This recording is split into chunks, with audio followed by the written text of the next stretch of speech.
नमस्कार, मी श्रद्धा Shirke. Health talk या आपल्या आरोग्यविषयक विशेष कार्यक्रमात तुम्हा सगळ्यांचं मनापासून स्वागत. स्त्री आरोग्य, रजोप्रवृत्ती ते रजोनिवृत्ती म्हणजे नेमकं काय? मासिक पाळी जेव्हा येते आणि ती जेव्हा संपते त्या दरम्यान जे आजार उद्भवतात आणि मग त्याच्यावर उपचार काय, याच संदर्भात या एपिसोडमध्ये आपण सविस्तर जाणून घेणार आहोत. आणि हाच आपला आजचा महत्त्वाचा विषयसुद्धा असणार आहे.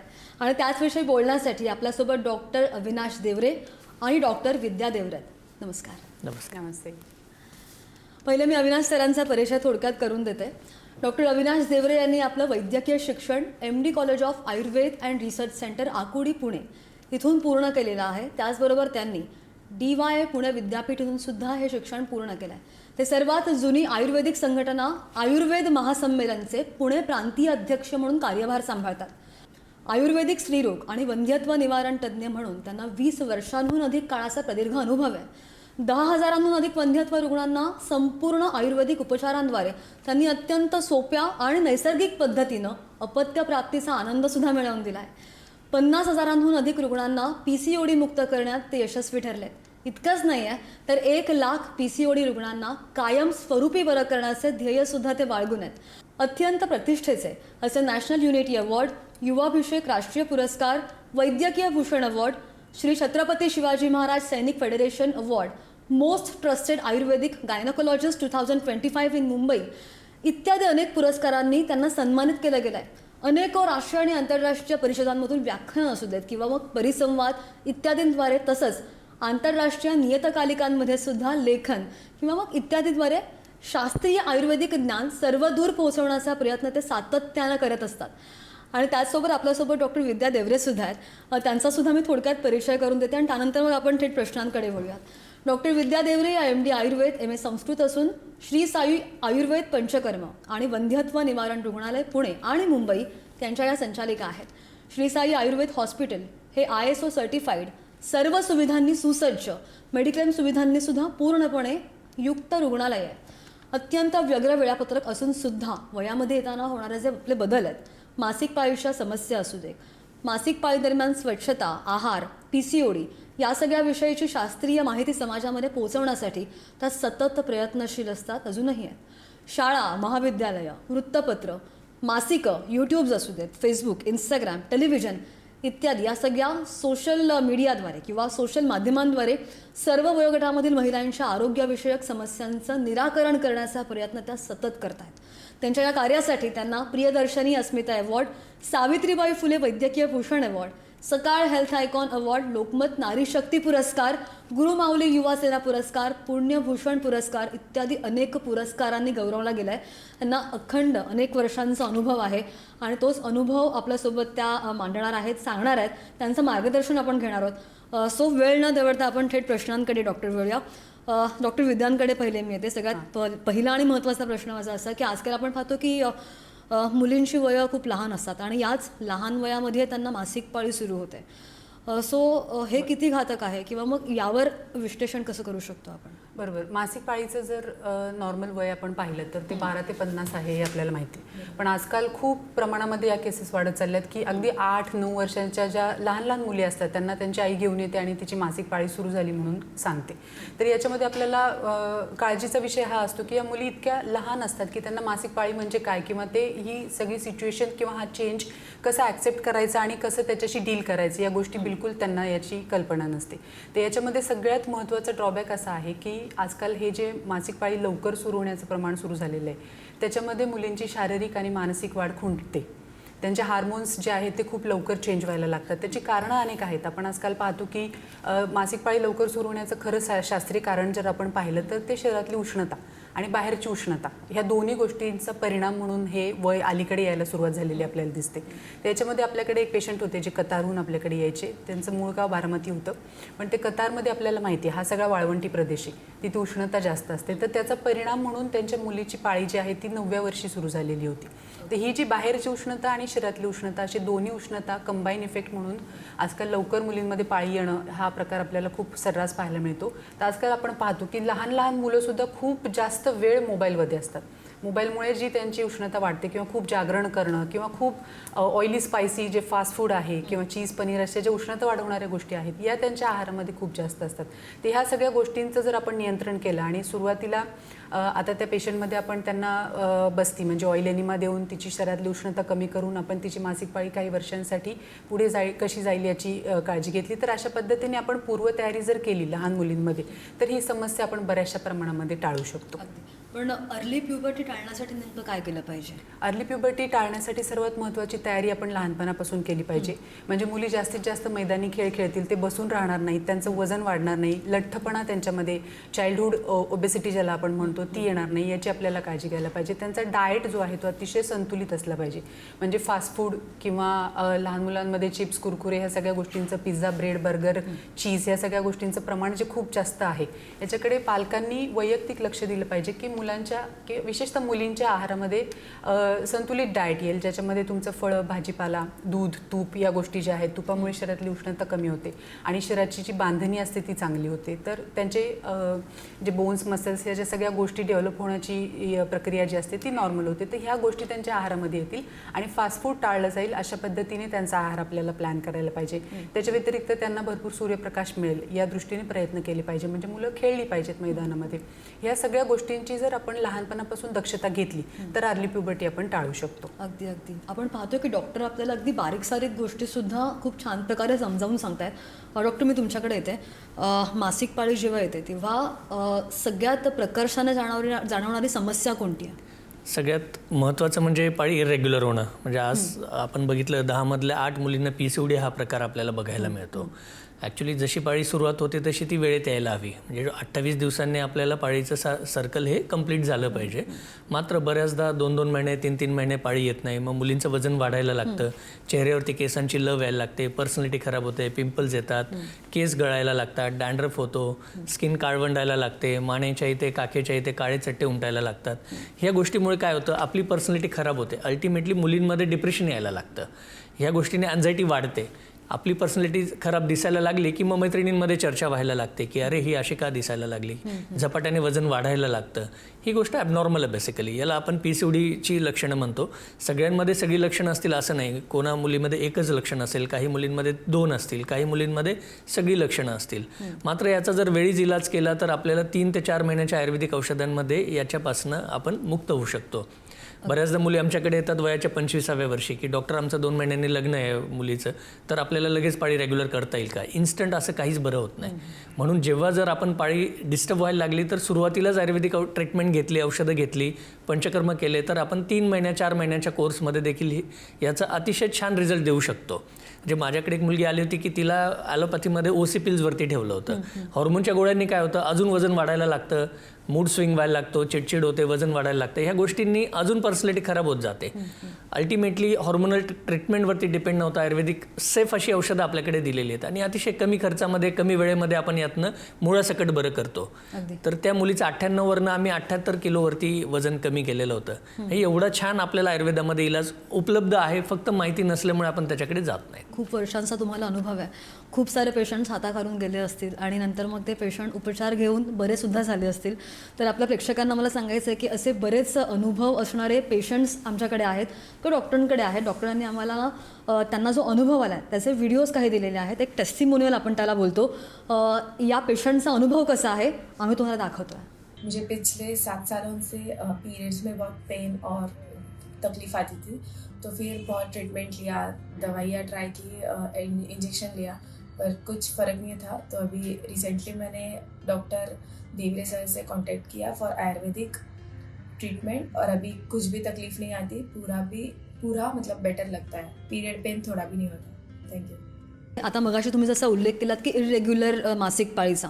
सो इरेग्युलर मासिक पाळी म्हणजे 2-2 महिन्यांच्या गॅपनी येते. तिला म्हणायचं की रेग्युलर पाळी येऊन मासिक पाळी रेग्युलर येऊन 5 दिवस अगोदर 5 दिवस नंतर अशी येते. तिला सुद्धा इरेग्युलर पाळी आपण म्हणू शकतो का? युजली काय होतं काही मुलींमध्ये 28 ते 32 दिवसांच्या एपिसोडने पाळी येत असते ही नॉर्मलमध्ये कन्सिडर होते. नॉर्मली 3 ते 5 दिवस ब्लिडिंग होणं हे नॉर्मल आहे. याच्यापेक्षा जास्त ड्युरेशन 2 महिने 3 महिने लागत असतील, काही मुलींमध्ये गोळी घेतल्याशिवाय पाळीच येत नाही, हे ॲब्सोल्युटली ॲबनॉर्मल आहे. बऱ्याचदा आई काय म्हणते, मला पण हा त्रास होता, कदाचित तुला पण जीन्समुळे तसं झालं आहे, लग्नानंतर आपोआप नॉर्मल होईल. लग्नानंतर कुठलीही गोष्ट आपोआप बदलत नाही. याच्यासाठी आपल्याला उपचारच घ्यायला हवेत आणि कमी वेळात घेतले तर आजार कमी असताना आपण लवकर त्याला जिंकू शकतो. म्हणून आपण आजार जुनाट होण्याच्या अगोदर याला लवकर ट्रीटमेंट घेऊ शकतो आणि अतिशय कमी वेळेमध्ये याच्यावरती मात करू शकतो. पण आता जेव्हा मासिक पाळी येते तेव्हा काही मुलींच्या बरंच पोटामध्ये वगैरे दुखतं, तर मग ते नॉर्मल आहे का? ते पोटामध्ये का दुखतं? एक्झॅक्टली, पोटात दुखणे ॲबनॉर्मल आहे. कारण एकदा माझ्याकडे अशी केस आली होती की माझ्या हॉस्पिटलच्या समोरच 11वी-12वीचे क्लासेस आहेत. एका मुलीला पाळी आली आणि तिला मूर्छा आली, म्हणजे ती अनकॉन्शियस झाली. तिथल्या शिक्षकांनी उचलून आणलं आणि माझ्या दवाखान्यात ठेवलं. कारण जवळचं म्हटल्यानंतर तेच होतं, तिथून मोठ्या हॉस्पिटलला नेणं पण अशक्य होतं. कारण आम्ही पाहिलं तर तिची नाडी लागत नव्हती, BP लागत नव्हता. मग मी तिला थोडंसं थापटून विचारलं की त्रास काय होतोय बाळा? तिने जस्ट सांगितलं की पाळी आली. मला कळालं की हिला डिस्मेनोरिया आहे, म्हणजे सिव्हिअर ॲब्डोमिनल पेन पाळीच्या काळामध्ये. म्हणजे तिला हिस्ट्री होती, नंतर कळालं ते आम्हाला. तिला पटकन औषधी तेल गरम केलं आणि तेलाचा एनेमा दिला. तोपर्यंत तिच्या शिक्षकांनी तिच्या आईवडिलांना फोन केला होता. आईवडील तिथे पोचेपर्यंत 20 मिनटं लागले. 20 मिनिटात आपल्या बस्तीच्या औषधी ट्रीटमेंटने ती 20 मिनिटात उठून उभी राहिली. म्हणजे कमी वेळेमध्ये इंजेक्शनपेक्षा जास्त पटकन गुणकारी अशी आयुर्वेदामध्ये उपलब्ध असणारी ट्रीटमेंट आहे. नंतर आपण तिला 3 महिने आयुर्वेदिक औषधं दिले. तिच्या आईने ती रेग्युलर घ्यायला सुरुवात केली की तिच्या मागे लागून रेग्युलर ट्रीटमेंट घेतली. 3 महिन्यानंतर तिचं सगळं पेन गेलं. गमतीचा भाग असा की त्यानंतर मात्र तिने 12वी नंतर BMSलाच ॲडमिशन घेतलं की ज्या ट्रीटमेंटने तिला बरं वाटलं त्या शास्त्रावरती तिने विश्वास ठेवला आणि ती आज BMS पूर्ण झाली. तर ह्या गोष्टीचं कौतुक आहे की कुठलीही गोष्ट अंगावर काढू नये. अशीच एकदा 38 वर्षाची महिला आली होती. ती तिच्या मुलीच्या ट्रीटमेंटसाठी आली होती. मुलीचं पाळीचं दुखणं होतं म्हणून तिला आम्ही बरं केलं. ते बघून आईने सुद्धा औषधं सुरू केली की 38 वर्ष त्या महिलेने अंगावरती काढली होती की नाही हे नॉर्मल असतं, किंवा आपण म्हणतो की गैरसमज येतो बेसिकली. तर त्या आईला सुद्धा आम्ही 4 महिन्याच्या ट्रीटमेंटने बरं केलं. नंतर तिने मला एकच वाक्य सांगितलं होतं की डॉक्टर, मला नकोशी असलेली पाळी आता हवीशी वाटायला लागली. ह्या गोष्टीवरती नंतर मी मध्ये वृत्तपत्रात एक लेख लिहिला आणि तो देखील सगळ्या लोकांना खूप छान आवडला. तर आपण अंगावर न काढता ह्या गोष्टीचा इलाज केला गेला पाहिजे. अशा प्रकारचे त्रास ज्यांना आहेत आणि त्यामुळे आयुर्वेद कसं काम करतं किंवा कसे उपचार करतात त्या संदर्भात डॉक्टर आपल्याला सांगत होते. आणि याच संदर्भात ज्या रुग्णांना, ज्या पेशंट्सना खूप चांगला अनुभव आलेला आहे, ती एक व्हिडिओ आपण पाहूयात. मेरा नाम स्नेहल नरेश मूलकर है. मेरे को PCOS का प्रॉब्लम लास्ट 2 से 2.5 साल से है. मुझे डॉक्टर अविनाश सर का मैंने वीडियो यूट्यूब पे देखा था, तो मैंने वहाँ से फिर सर्च किया गूगल पे एड्रेस, और मैं सर के दादर क्लिनिक में ट्रीटमेंट ले रही हूँ लास्ट 6 मंथ से. और मेरे को पीरियड्स में उसके बाद इम्प्रूवमेंट शो हुआ है. जो क्लॉट जा रहे थे पीरियड्स में वो भी कम है, और लास्ट 2-3 मंथ से मेरे पीरियड्स भी रेगुलर हैं और पेन भी कम है. डॉक्टर, जेव्हा मासिक पाळी येते तेव्हा ब्लिडिंग खूप एक्स्ट्रीम होतं कधी कधी, किंवा मग पांढरं पाणी पण खूप जातं. तर मग त्या समस्यांचं निराकरण कसं करायचं? या समस्यांमध्ये हे नेमकं होतं का ते अगोदर सांगा. बरोबर. या समस्यांमध्ये लक्षात घेण्यासारखी गोष्ट अशी आहे श्रद्धा, की बरेचदा हा जो प्रश्न तू विचारला की या गोष्टी लपवल्या जातात महिलांकडून. म्हणजे मला खूप जास्त अंगावरून जाते, तर ठीक आहे जात असेल म्हणून ते दुर्लक्ष करतात. किंवा पांढरं पाणी जाण्याच्या बाबतीतही हीच गोष्ट आहे. त्यांना असं वाटतं की हे पांढरं पाणी जाते ते नॉर्मल आहे. बरेचदा काय होतं की पांढरं पाणी जाते हा कन्सर्नही महिला देत नाहीत. बरेचदा त्या कंबर दुखते अशी तक्रार घेऊन आपल्याकडे येतात. पण ते कंबर दुखण्याच्या मागची हिस्ट्री जर आपण काढली तर त्याचं कारण असतं की व्हाईट डिस्चार्ज म्हणजे ल्युकोरिया किंवा पांढरं पाणी जाणं. तर ह्या सगळ्या गोष्टींकडे मुळात पहिली गोष्ट म्हणजे दुर्लक्ष करू नये महिलांनी. खूप जास्त जेव्हा अंगावरून जात असतं तेव्हा मी त्याच्या संदर्भात एक केस सांगते. आपल्याकडे एक 35 वर्षांची महिला होती जिला खूप जास्त अंगावरून जाते म्हणून डॉक्टरांनी गर्भाशय काढून टाकण्याचा सल्ला दिला होता. पण तिची अशी इच्छा होती की तिचा एक 5 वर्षांचा मुलगा होता. तिची अशी इच्छा होती की त्या मुलाला एक भावंड असावं, म्हणजे आणखी एक दुसरा चान्स घेण्याचा, दुसरी प्रेग्नन्सी ठेवण्याचा त्यांचा मानस होता. अशा परिस्थितीमध्ये त्यांना गर्भाशय काढून टाकण्याचा सल्ला दिलेला होता. त्याच्यामुळे ती अशी थोडीशी निराश अशा अवस्थेमध्ये आलेली होती. तिची आपण जेव्हा पूर्ण हिस्ट्री घेतली तेव्हा अंगावरून खूप जास्त प्रमाणात ब्लिडिंग होण्याचं कारण तिचं जे होतं ते तिच्या आहारामध्ये आपल्याला सापडलं. केव्हाही कधीही जेव्हा आपण पूर्ण रुग्णाचा इतिहास घेतो तेव्हा त्यांच्या पोटात आपल्याला शिरावं लागतं. तिच्या आहारामध्ये दररोज दही खाण्याची तिला सवय होती. का तर तिला ॲसिडिटीचा त्रास होता. थंड फ्रीजमधलं दही खाल्लं की तिला थोडंसं बरं वाटत होतं. तर हे जे दही रोज खाण्यामुळे जी उष्णता वाढत होती ती पाळीचा मार्ग हा एक शरीरातली उष्णता बाहेर काढून टाकण्याचा नैसर्गिक मार्ग असतो स्त्रियांच्या शरीरामध्ये. तर त्या मार्गाद्वारे ते रक्तस्रावाच्या स्वरूपामध्ये रक्त बाहेर पडणं म्हणजे अतिरक्तस्राव मेन्सेसमध्ये होणं हे लक्षण तिच्यामध्ये होतं. तर आपण तिचा डाएट कंट्रोल केला, दही बंद केलं, तिची जी जेवणातली जी ॲसिडिटीमुळे जी सगळी तिची लक्षणं होती, जळजळ, मळमळ, हे सगळ्या गोष्टी आपण औषधांनी कमी केल्या आणि जशी जशी त्यांची उष्णता पंचकर्माने कमी झाली तसं तसं अंगावरून जाण्याचं प्रमाण कमी झालं. त्या अंगावरून जाण्याचं प्रमाण कमी झाल्यामुळे, नॉर्मल झाल्यामुळे गर्भाशय काढून टाकण्याची वेळ आली नाही, ती आपण टाळू शकलो, ते ऑपरेशन टाळू शकलो किंवा तिची जी इच्छा होती आणखी एक प्रेग्नन्सी ठेवण्याची ती आपण पूर्ण करू शकलो. तर अशा पद्धतीने जेव्हा आपण शास्त्रीय पद्धतीने पेशंटचा विचार करतो आणि या सगळ्या लक्षणांचा विचार करून जेव्हा आपण स्पेसिफिक टेलरमेड ट्रीटमेंट जेव्हा पेशंटमध्ये प्लॅन करतो तेव्हा आपल्या ह्या सगळ्या प्रश्नांची उत्तरं जी आहेत ती नैसर्गिक मिळत जातात. त्यांना एक मुलगी म्हणजे नॅचरली कन्सीव्ह झालं, त्यांना एक मुलगी झाली, त्यांची इच्छा पूर्ण झाली आणि तो जो त्रास होता अंगावरून जाण्याचा तो कमी झाला. तर अशा पद्धतीने कुठली गोष्ट न लपवता आपण जर व्यवस्थित डॉक्टरांचा सल्ला त्याच्यामध्ये घेतला तर या सगळ्या गोष्टींमध्ये मार्ग आपण काढू शकतो. वंध्यत्वासाठी जे आपण उपचार करतो, IVF वगैरे फॉर एक्झाम्पल, तर त्यासाठी आयुर्वेदामध्ये काही उपचार केलेले आहेत का किंवा आहेत का? मगाशी जो डॉक्टरांनी उल्लेख केला उत्तर बस्तीचा, त्या संदर्भात सविस्तर सांगा. डेफिनेटली. आत्ता काय होतं, आजची परिस्थिती बघितलं तर महिला करिअरच्या मागे लागते, वय वाढत जातं, लग्न मागे राहून जातं. पूर्वीपेक्षा आता लग्नाचं वय देखील वाढलं आहे. अल्टिमेटली 30-32ला लग्न व्हायला लागलीत आणि त्याच्यामुळे प्रेग्नन्सीला स्ट्रगल पण वाढला आहे. लाईफस्टाईल बदलली आहे, व्यायामाचा अभाव आहे, सगळ्यांची बसून कामं आहेत. म्हणजे शारीरिक श्रम कमी आणि बैठे काम जास्त, मेंदूचं काम जास्त. अल्टिमेटली स्ट्रेस, टेन्शन ह्या गोष्टी प्रत्येक रुग्णामध्ये आम्हाला बघायला मिळतात. तर आता मागच्या वर्षीची छान एक केस सांगतो. हैदराबादवरनं 44 एजची एक महिला आली होती नॅचरल प्रेग्नन्सीसाठी. 44 एजला नॅचरली गर्भधारणा राहणं कोणीच त्यांना सांगितलेलं नव्हतं. हैदराबादमधले 5 ओपिनियन झाले होते. 5ही डॉक्टरांनी त्यांना टेस्ट टू बेबी करायला सांगितलं होतं. मात्र त्यांच्या जवळच्या नातेवाईकाला आपल्याकडे गुण आला होता, बाळ राहिलं होतं म्हणून त्यांनी आपल्याकडे त्यांना पाठवलं. कौतुकाचा भाग असा की त्या महिला हैदराबादवरनं फ्लाईटने पुण्यात यायच्या, पंचकर्माच्या व्हिजिट केल्या आणि 7 दिवस थांबून सगळे उपचार करून पुन्हा त्या कामावरती जायच्या. त्या वर्किंग होत्या, IT मध्ये कामाला होत्या. म्हणजे एवढं सगळं कसरत करणं एका महिलेने खरोखर कौतुकास्पद होतं. मात्र तिच्या 5व्या महिन्यामध्ये तिला आपल्याकडे नॅचरली गर्भधारणा राहिली आणि आत्ता गेल्या 2 महिन्यापूर्वी डिसेंबरमध्ये तिला छानपैकी मुलगा झाला. सीझर झाली डिलिव्हरी. मात्र 1 वर्षाच्या आत हातामध्ये बाळ आलं. म्हणजे हे सगळं आपल्याला आयुर्वेदिक पंचकर्माच्या साह्याने शक्य आहे. तशीच एक केस लो AMHची होती, ज्यांची AMH 0.050 सांगितलं होतं. तर ह्या केसला देखील 4 वेगवेगळ्या ठिकाणी डॉक्टरांनी IVF सांगितलं होतं. तळेगाववरनं ही रुग्ण आपल्याकडे यायची, पंचकर्म करून घ्यायची. 4 महिन्यामध्ये हिला देखील नॅचरली गर्भधारणा राहिली. गेल्या महिन्यात त्यांची देखील डिलिव्हरी झाली आणि छानपैकी मुलगा डिलिव्हरीमध्ये घरामध्ये अपत्यप्राप्ती झाली. तर ह्या गोष्टीने एक आत्मिक समाधान मिळतं की आयुर्वेदामध्ये असे उपचार आहेत, फक्त माहितीच्या अभावाने आपण त्याच्या मागे जात नाही किंवा आयुर्वेदाने उशिरा गुण येतो हा सगळ्यांमध्ये मनामध्ये भीती असते. तसं अजिबात नाही. ट्रीटमेंटचा प्रोटोकॉल जर चांगल्या पद्धतीने आपण फॉलो केला तर यामध्ये कमी वेळामध्ये गर्भधारणा राहते आणि उत्तरबस्ती हा त्याच्यामध्ये अजून स्पीड देणारी ट्रीटमेंट आहे. उत्तरबस्ती म्हणजे काय, गर्भाशयामध्ये औषध सोडणं. पाळीच्या 6व्या, 7व्या, 8व्या दिवशी आपण ही ट्रीटमेंट करून घेतो. याच्यामुळे एंडोमेट्रियम छान बनतं, वजनल pH कमी होतो, अल्टिमेटली आतली उष्णता देखील कमी होते, अंड्यांची क्वालिटी वाढते. बऱ्याचदा आपल्याला लो AMH झाला तर डॉक्टर डोनर सॅम्पल घेऊन IUI किंवा IVF करायला सांगतात. ह्या केसमध्ये आपण उत्तरबस्ती ट्रीटमेंटने नॅचरली गर्भधारणा राहण्यासाठी अंड्यांची क्वालिटी वाढवतो. शिवाय जिथे जिथे ट्यूब ब्लॉक आहे तिथे देखील ट्यूब ओपन होण्यासाठी देखील उत्तरबस्तीची मदत होते. म्हणजे 6 महिन्यामध्ये आम्ही दोन्ही ट्यूब ब्लॉक असलेले ट्रीटमेंटसुद्धा नॅचरल कन्सीव्ह झालेले आपल्याकडे केसेस आहेत. म्हणून सांगतो की फक्त माहितीच्या अभावाने आणि आपल्या भीतीपोटी आपण डॉक्टरांना भेटत नाहीत. आयुर्वेदाने कधीतरी गुण येईल किंवा खूप वर्ष लागणार ह्या भीतीपोटी सगळे मागे राहतात. मात्र ज्या रुग्णांनी स्वतः आयुर्वेदाचा अनुभव घेतला आहे त्यांना हे बघायला मिळेल की IVF-पेक्षा छान प्रभावी उपचार आपल्याकडे उपलब्ध आहेत. अगदी. डॉक्टर विद्या, मी तुमच्याकडे येते पुन्हा. हे जे पंचकर्म आहे, आयुर्वेद एक वरदान आहे असं म्हणतात, बरोबर? आणि बऱ्याच व्यक्ती ज्या आहेत त्या सुदृढ झालेल्या आहेत किंवा उपचार होऊन बऱ्याचसुद्धा झालेल्या आहेत, त्यांचं प्रमाणही प्रचंड आहे. पण आता एक असा गैरसमज असतो, basic in general mind tendency असते की हे जे उपचार आहेत किंवा ह्या ज्या ट्रीटमेंट्स आहेत ज्या तुम्ही आता जे सांगितल्यात त्या खूप खर्चिक आहेत. तर त्यासाठी तुम्ही काय मार्गदर्शन कराल? आणि दुसरं म्हणजे यासाठी कोणता इन्शुरन्स किंवा सुविधा अशा उपलब्ध असतील तर त्या संदर्भात सुद्धा गाईड करा.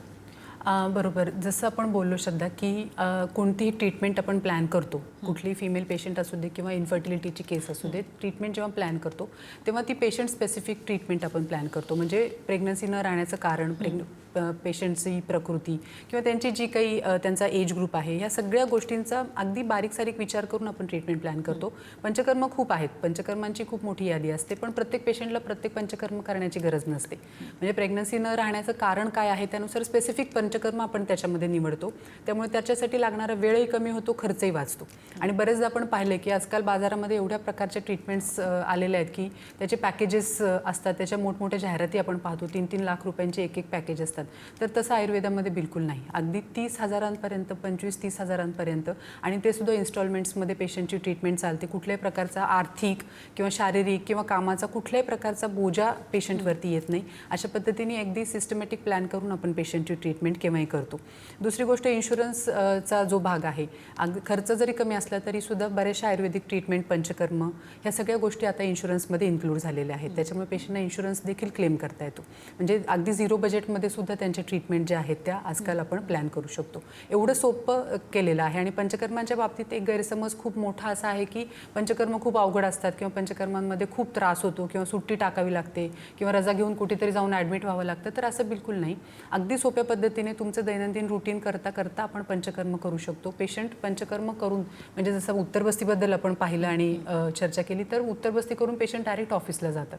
आयुर्वेदामध्ये उत्तरबस्ती खूप महत्त्वाची मानली जाते. त्याची प्रोसेस काय आहे, स्टेप बाय स्टेप ट्रीटमेंट कशी केली जाते, त्या संदर्भातल्या माहितीचा एक व्हिडिओ आपण पाहूया. उत्तरबस्ती. उत्तरबस्ती याचा अर्थ गर्भाशयामध्ये औषध सोडणं. यामुळे गर्भाशयाचं आतील आवरण प्राकृत राहून स्त्रीबीजाची वाढ व्यवस्थित होते आणि यामुळे गर्भाशयात गर्भधारणा राहण्यासाठी पोषक अशा वातावरणाची निर्मिती होते. उत्तरबस्तीमुळे रुग्णाला कुठलाही त्रास होत नाही किंवा उत्तरबस्तीसाठी कुठलीही भूल देण्याची गरज पडत नाही. उत्तरबस्तीमुळे सुदृढ आणि सक्षम अपत्य प्राप्ती होते. उत्तरबस्ती कोणी घ्यावी? निरोगी स्त्रीने गर्भधारणेच्या आधी बीजशुद्धीसाठी गर्भसंस्काराची सुरुवात म्हणून, पाळी अनियमित असणं, पाळीच्या वेळी ओटीपोटामध्ये वेदना होणं, पाळीमध्ये रक्तस्राव कमी किंवा जास्त होणं, पाळी अजिबात न येणं, अंगावरून पांढरं जाणं, रक्तस्राव गाठींनी युक्त, चिकट किंवा दुर्गंधीयुक्त असणं, PCOD, स्त्री बीजाची वाढ न होणं, गर्भाशयाची नलिका बंद असणं, गर्भाशयात गाठी असणं, गर्भधारणा न होणं, वारंवार गर्भपात होणं, अशा त्रासांवरती उत्तरबस्तीचा अतिशय उत्तम उपयोग होतो. पण डॉक्टर, आता 40व्या वर्षानंतर महिलांनी एक स्पेसिफिक अशी काय काळजी घ्यायला पाहिजे, त्याबद्दल सुद्धा मार्गदर्शन करा. त्याच्यामध्ये महिलांना 40 नंतर बरेचदा पाळीच्या समस्या निर्माण होतात, सौंदर्याच्या समस्या निर्माण होतात, स्किन ड्राय होणं, रिंकल्स येणं, केस गळणं वगैरे, ह्या सगळ्या गोष्टी प्रत्येकजण अनुभवत असते. तर ह्या सगळ्या गोष्टी मेंटेन करण्यासाठी म्हणून रेग्युलर मसाज करणं, रेग्युलर स्टीम बाथ घेणं, स्टीम बाथमुळे वजन कंट्रोलमध्ये राहतं, किंवा शिरोधारा करणं किंवा पादाभ्यंग करणं, नाभीपुरण करणं, हे खूप सोपे पंचकर्म आहेत. कर्णपुरण करणं, तर या सगळ्यांमुळे आपण शरीराची जर आर्द्रता, मॉइश्चर जर आपण टिकवून ठेवलं तर आपल्या मसल्सना, स्किनला टोन मिळतो. आणि ह्या सगळं मॉइश्चरायझेशनमुळे आपली जी ड्युरेबिलिटी असते ती वाढत जाते. तर ह्या सगळ्या गोष्टी रुटीनली आपण फॉलो करत गेलं पाहिजे. म्हणजे 40 नंतर थोडीशी जर आपण स्वतःसाठी एक आठवड्यातून एक तासभर जरी वेळ दिला तरी सुद्धा आपण या सगळ्या गोष्टी खूप छान मेंटेन करू शकतो. जागतिक महिला दिनाच्या दिवशी सगळ्या प्रेक्षकांना किंवा आमच्या महिला प्रेक्षकांना तुमचा मोलाचा सल्ला. डेफिनेटली. काय होतं, महिलेला जबाबदारी दोन्हीकडे सांभाळायला लागते, घरातली आणि ऑफिसची देखील. ह्याच्यात तिला धावपळ खूप होत असते, शरीराची झीज होत असते. महिन्यातून एक दिवस आपण कुठल्या आयुर्वेदिक डॉक्टरकडे मसाज स्टीम बाथ केली, शिरोधारा केली तर आपण रिफ्रेश होतो, एनर्जी मिळते आणि तुम्ही तुमची कार्यक्षमता वाढवतात. म्हणजे आपल्याला लॉंग टर्म काम करायचं आहे आणि निरोगी राहून काम करायचं आहे. तर सगळ्यांनी स्वतःसाठी थोडा तरी वेळ द्यायला पाहिजे. महिन्यातला 1 तास आयुर्वेदिक दवाखान्यात मसाजला गेलात की याने आपलं शरीर अतिशय मेंटेन राहतं किंवा आपली प्रकृती मेंटेन राहते, ज्याने आपण वारंवार आजारी नाही पडत.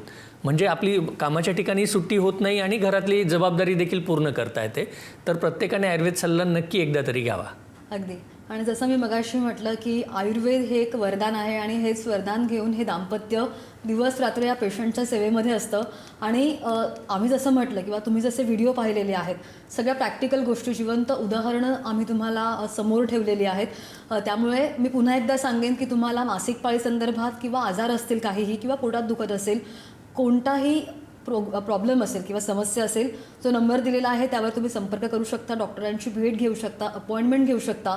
आणि जसं मी मगाशी म्हटलं की उपचार नाही आहेत का, तर उपचार आहेत, पण तेव्हा जेव्हा आपण योग्य मार्गदर्शन घेऊ. सो तुम्हाला काहीही त्रास असेल तर या नंबरवर तुम्ही संपर्क करू शकता.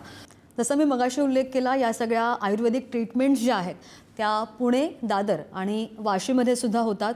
आणि तुम्हाला अगदीच जर काही वाटलं तर मेडिक्लेमच्या सुविधासुद्धा उपलब्ध आहेत. त्यामुळे वेळ न घालवता नक्की संपर्क करा आणि उपचारसुद्धा घ्या.